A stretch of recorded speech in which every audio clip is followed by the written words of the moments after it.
hukayin natin to para dito natin ilibing. Yeah, let's dig this.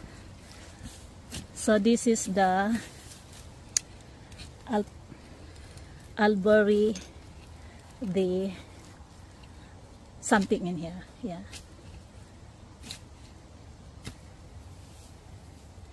So medyo mababaw pa ang hukay. So laliman natin ang hukay para dito kumasya ang ililibing natin. Magandang morning! For today's video po, feature natin tong mga overripe apple. Ayan. So ito ay nalalaglag na sa lupa dahil walang kumakain. Kaya karamihan dito sa amin, ayaw magtanim ng apple kasi pag nag-overripe, ito ang nangyayari. Wala namang nakikipitas. So, ang gagawin natin ay gagawin natin tong compost para hindi siya nilalangaw. Ibabaon natin sa lupa. Ayan, naghukay na rin ako para ibaon. Actually, naibaon ko na yung iba.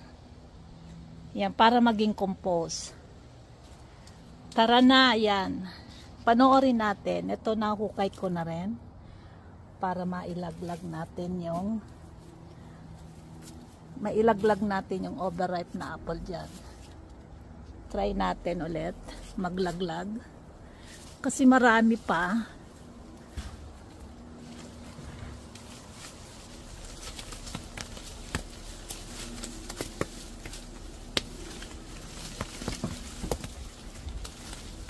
Kailangan kong ilaglag to para isang gawaan lang. Ayan.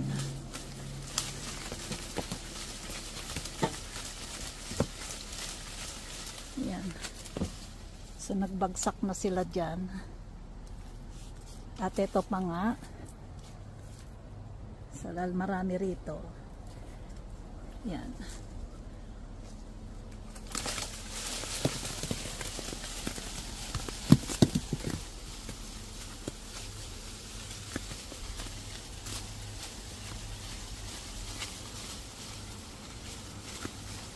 Yan, maraming salamat po sa panonood. Thank you very much. Hope nakapag-share ako ng panibagong inspiration sa inyo.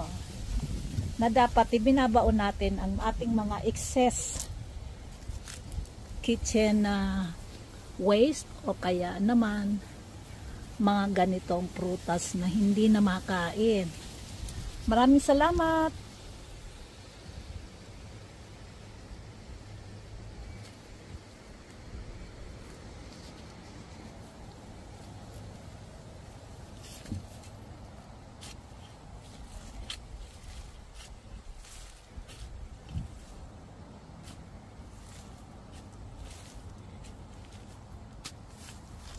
Ang ano lang kasi rito, may lamok.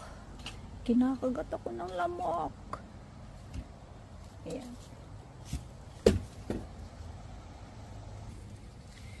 Ayan, nilibing natin to.